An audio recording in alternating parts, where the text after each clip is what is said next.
Antimatter is the most expensive substance on Earth, having a price tag of $62.5 trillion per gram. That's almost 3 times the GDP of the United States of America. There are 2 reasons why this thing is so expensive. Firstly, it's pretty challenging to produce, and secondly, it's even harder to store. Just 1 gram of matter and antimatter collision can create an explosion, more powerful than a nuclear bomb. In 2011, scientists created a record of holding antimatter for 15 long minutes. The total amount of antimatter artificially produced by humans is just 20 nanograms. But what is this antimatter? How did we come to know about it? And most importantly, why are scientists so excited about it? To understand the origin of antimatter, we need to go about 100 years back in time. The first 30 years of the 20th century were a golden era for physics. 3 significant theories took birth in this era.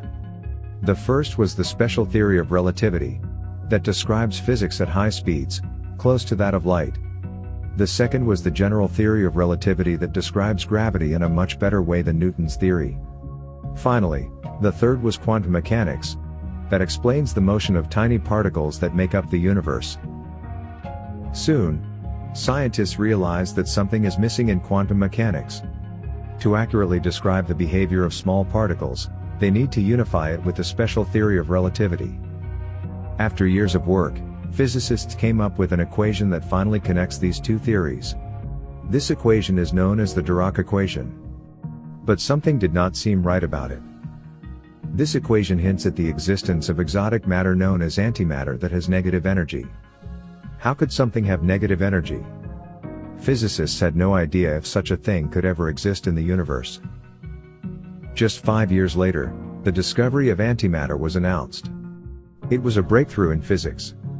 For almost every particle, there exists its corresponding antiparticle with an opposite charge.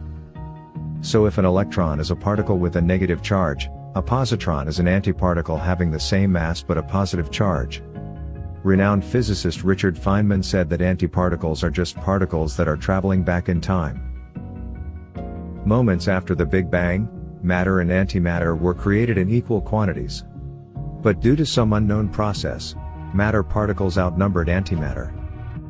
In 2018, while searching for antimatter, scientists recorded something strange on the International Space Station. Their detectors recorded 6 particles of antihelium. This substance had been produced in labs on Earth in 2011. Back then, scientists said that if they ever detect antihelium in space, it must be coming from the nuclear fusion inside a star made up of antimatter. But theories also hinted at cosmic rays behind the detection of antihelium, casting doubt on the existence of antistars. Now, researchers have examined 10 years of observations from the Fermi Gamma Ray Space Telescope.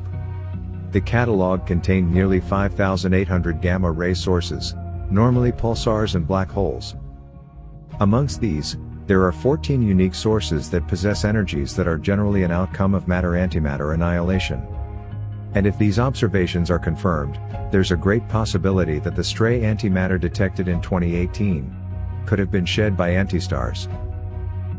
Statistics say that the Milky Way should have 1 antimatter star to 300,000 normal stars.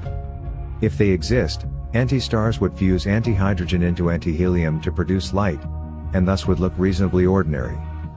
This makes their detection very difficult. If antistars are proven to exist, they will alter our view of cosmology, astrophysics, and particle physics.